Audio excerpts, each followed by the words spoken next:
4월 15일 목요일 새벽 예배를 하나님께 드리겠습니다.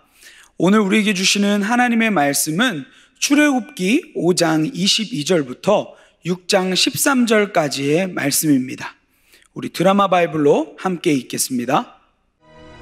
모세가 여호와께 돌아와서 아뢰되, 주여, 어찌하여 이 백성의 학대를 당하게 하셨나이까? 어찌하여 나를 보내셨나이까?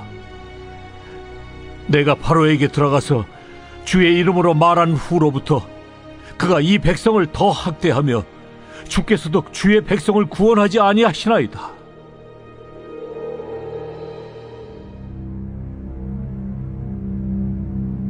여호와께서 모세에게 이르시되, 이제 내가 바로에게 하는 일을 네가 보리라. 강한 손으로 말미암아 바로가 그들을 보내리라. 강한 손으로 말미암아 바로가 그들을 그의 땅에서 쫓아내리라. 하나님이 모세에게 말씀하여 이르시되, 나는 여호와이니라.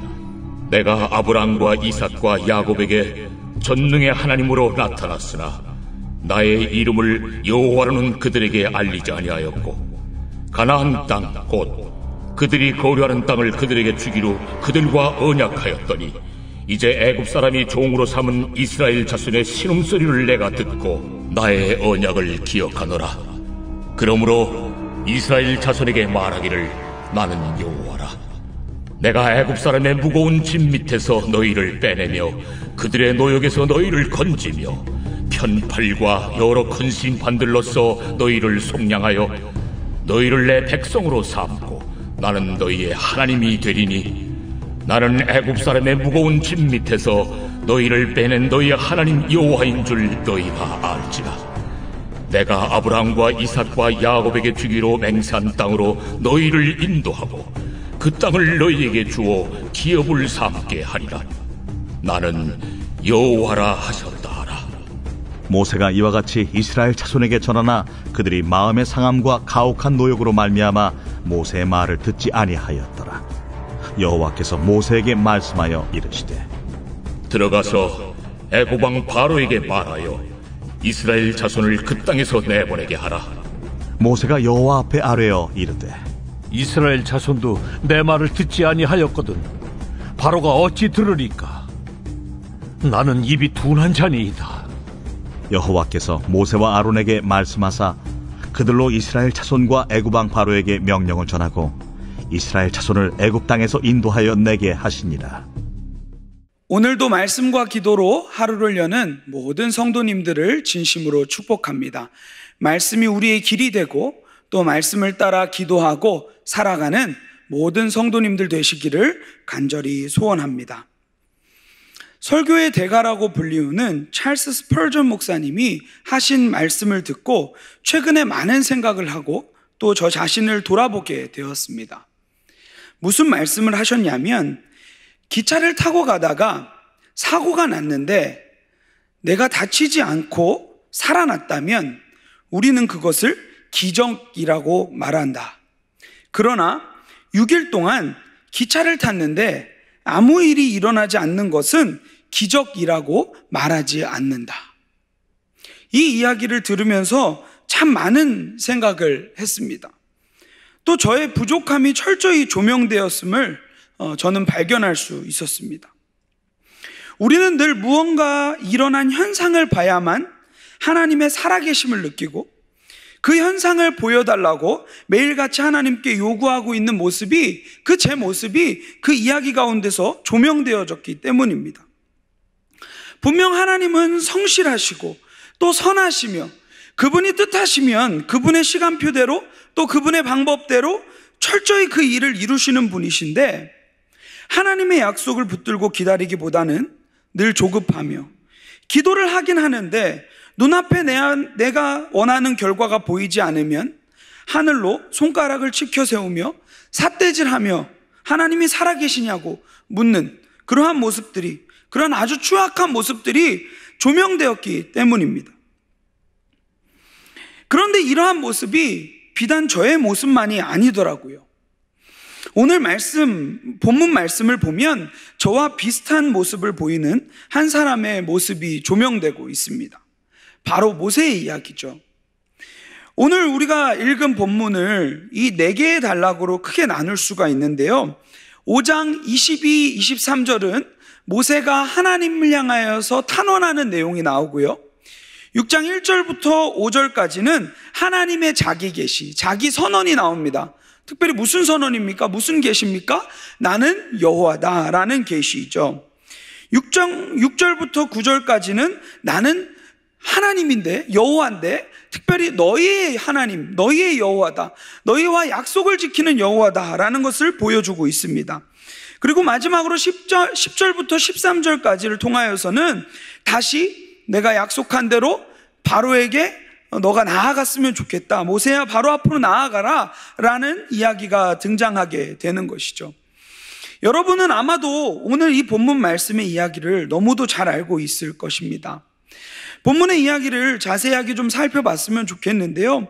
5장 22, 23절을 보면 아까 제가 말씀드린 대로 모세가 하나님께 항의하는 모습이 등장하게 됩니다. 왜 항의하고 있습니까?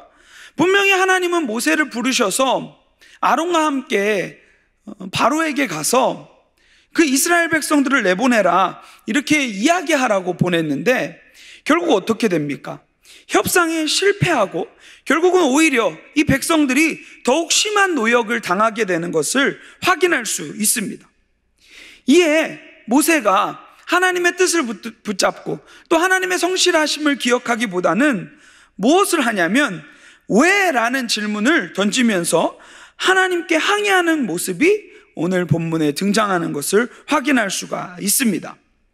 사실 이 왜라는 질문은요, 구약에서 하나님께 하는 표현이 아니었습니다. 그러한 질문이 아니었습니다. 근데 지금 모세는 하나님이 시켜서 한 일이 아닙니까? 왜 도대체 변화가 없는 것입니까? 그러면서 지금 하나님께 항의하고 있는 것입니다.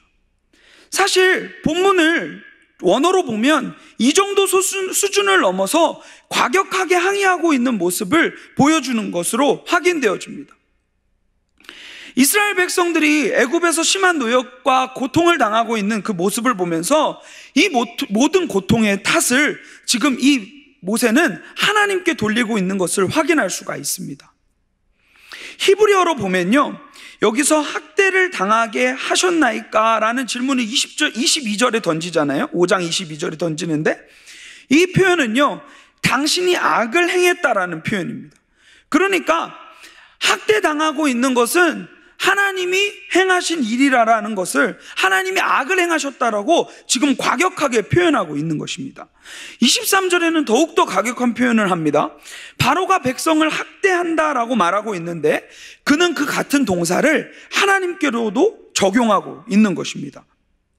그러면서 바로와의 학대를 하나님이 마치 발생시킨 것처럼 간주하며 지금 매우 답답해하고 그 답답하며 조급함으로 지금 하나님께 따지고 있는 모습이 등장하는 것을 확인할 수 있습니다.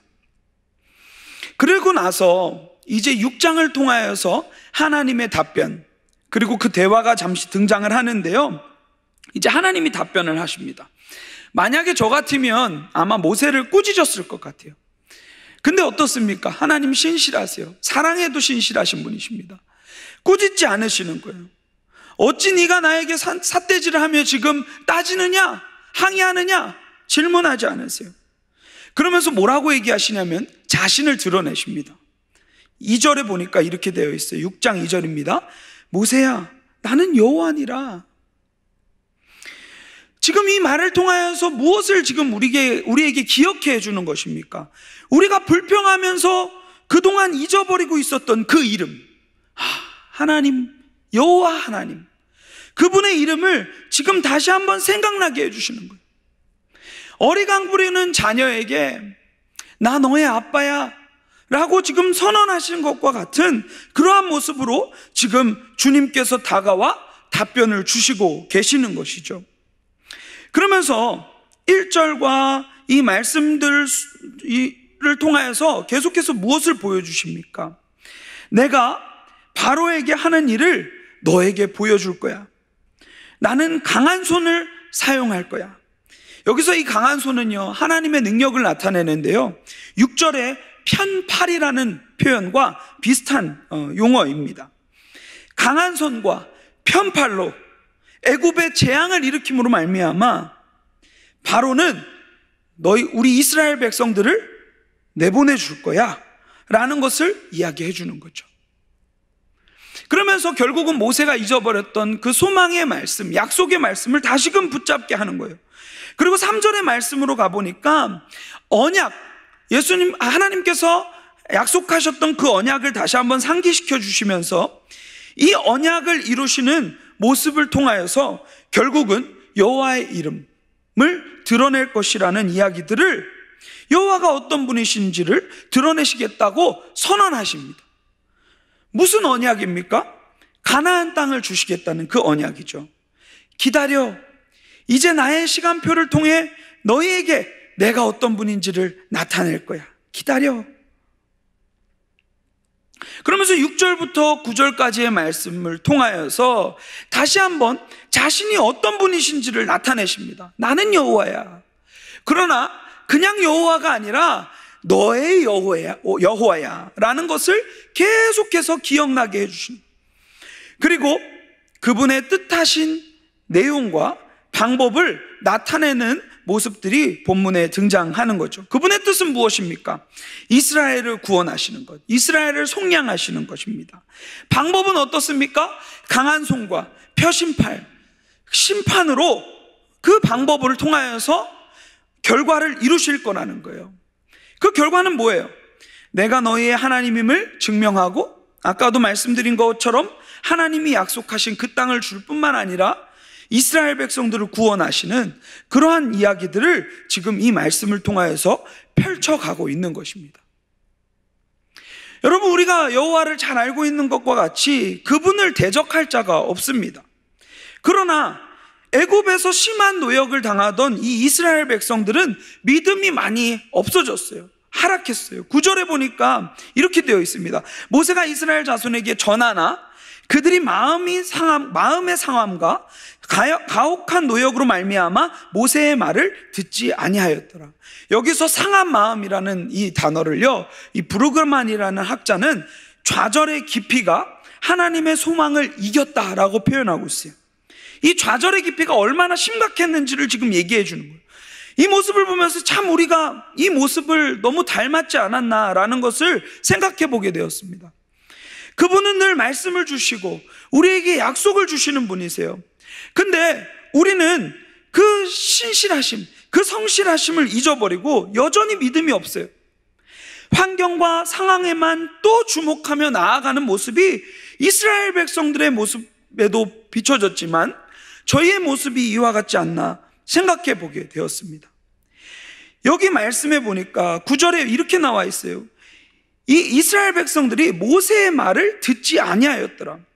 이 이스라엘 백성들이 모세의 말을 듣지 않는 것처럼 하나님이 약속을 이루시고 일상 가운데 살아계시고 신실하게 이루실 것을 우리 또한 듣지 않지 않나 생각해 보게 되었습니다. 모세도 이와 비슷한 모습을 계속해서 보여줘요. 10절부터 다시 바로에게 보이라, 가라 이렇게 하나님께서 약속하시고 선언하시니까 뭐라고 합니까? 4장 10절에서 첫 번째 그 협상 때 하나님이 부르셨을 때, 보내셨을 때 그때 변명을 했던, 그 핑계를 댔던 그 내용이 다시 등장하지 않습니까? 저 말을 잘 하지 못하는데요, 12절에 나오죠. 심지어 저는 백성들을 이제 설득할 힘이 없다고 지금 말하고 있는 것입니다. 그런데도 불구하고 어떻게 하십니까? 하나님은 아랑곳하지 않고 아론을 붙이시고 바로에게 나타내 보이시는, 그리고 결국 바로의 손에서 이스라엘 백성을 인도해 내실 것이다 라는 이러한 약속들을 이 모습을 통하여서 비춰주고 있는 것입니다. 사랑하는 성도 여러분, 오늘 본문을 읽으면서 참 많은 찔림이 있지 않습니까? 우리 또한 하나님의 약속의 말씀을 붙들고 하루하루 살기보다는 그저 현실에 갇혀서 하나님의 꿈과 계획을 보지 못하고 늘 불평만 늘어놓고 살아가는 모습들, 내 시간표대로 하나님이 움직여주지 않으시면 거기에 대해서 손가락을 치켜 세우고 하늘에 삿대질을 하면서 기도하는 그러한 모습이 우리의 모습이 아닌가요? 기도를 하긴 하는데 그분이 어떤 분이신지 망각하고, 그분이 나에게 어떤 약속을 주셨는지, 어떤 말씀을 주셨는지 다 잊어버리고 믿음 없는 자의 태도로 중언부언하며 기도할 때가 많이 있지 않나요? 그곳에서 우리의 시선을 돌렸으면 좋겠습니다. 저 또한 이 말씀을 보면서 너무 부끄러웠어요. 결국 아까 제가 서두에 얘기한 것처럼 어떠한 현상, 기적적인 사건들이 내 눈앞에 펼쳐지면 그때에는 여호와 하나님의 이름을 마음껏 노래하고 마음껏 찬양하며 나아가는 사람이 되지만, 그러한 모습들이 보이지 않고 일상에 스며드신 그 살아계신 하나님이 보이지 않을 때면 결국 저는 거기에 대고 하나님은 약속을 이루시지 않으시는 분이야, 하나님은 없어 라고 생각하고 있는 그런 추악한 모습들이 너무도 많이 조명되었습니다. 이 말씀이 지금 보여주고 있는 내용은 무엇입니까? 우리의 시선을 고정하라는 거예요. 여전히 하나님은 살아계시고 하나님은 신실하시며 하나님은 그분의 뜻과 계획을 그분의 시간표에 따라 그분의 방법대로 일하실 것이라는 사실을 지금 이 말씀을 통해서 보여주고 있는 것입니다. 감히 여러분들께 선언해주고 싶은 내용이 있습니다. 우리 눈으로 당장 해석되지 않는 일들 가운데서도 그분의 신실하심, 그분의 성실하심을 붙들고 원망이 아니라, 불평이 아니라 찬양과 기도로 날마다 우리의 삶을 주님 앞에 올려드리는 그리스도인들이 되기를 진심으로 소원하고 기도합니다. 이제는 더 이상 이 이스라엘 백성들의 모습, 모세의 모습을 따르지 않고 믿음으로 굳건히 서서 지금까지도 우리의 삶을 인도하셨던 그 주님이 우리의 앞으로의 삶까지도 충만하게 놀랍게 역사하실 것을 기대함으로 말미암아 승리하는 우리의 삶이 되었으면 좋겠습니다. 다시 한번 말씀드립니다. 오늘도 원망과 불평의 모든 순간들이 신실하신 하나님 그분으로 말미암아, 그분이 보임으로 말미암아 찬양과 기도로 힘있게 하루를 열어가는 우리의 삶이 되기를 소원합니다. 제가 함께 기도하도록 하겠습니다. 하나님 감사합니다. 오늘도 세상으로부터 우리의 귀와 눈을 닫게 하시고 오직 살아계신 하나님만을 주목하며 나아갈 수 있도록 인도해 주셔서 감사합니다. 날마다 우리의 시선을 주님께 고정하지 않으면 우리는 곁길로 가는 존재들이오니 우리를 긍휼히 여기시고 주님께만 집중할 수 있도록 인도하여 주시옵소서. 모세에게 하나님이 하나님 되심을 보이시고 또 알려주셨던 것처럼 오늘도 주 앞에 간구하는 우리에게도 찾아오셔서 세미한 음성으로 역사하여 주시옵소서. 결국 우리 하나님은 여호와이시다. 그 하나님이 나의 하나님이시다. 하나님의 뜻과 부르심에 합당하게 드려질 수 있는 우리가 될 수 있도록 인도하여 주시옵소서. 특별히 오늘도 주께 간구하는 우리의 모든 기도의 내용들을 주님께서 연락하여 주시고 영광을 받아 주옵소서. 살아계신 주 예수 그리스도의 이름으로 기도드리옵나이다. 아멘. 우리 계속해서 기도의 자리로 나아가시겠습니다.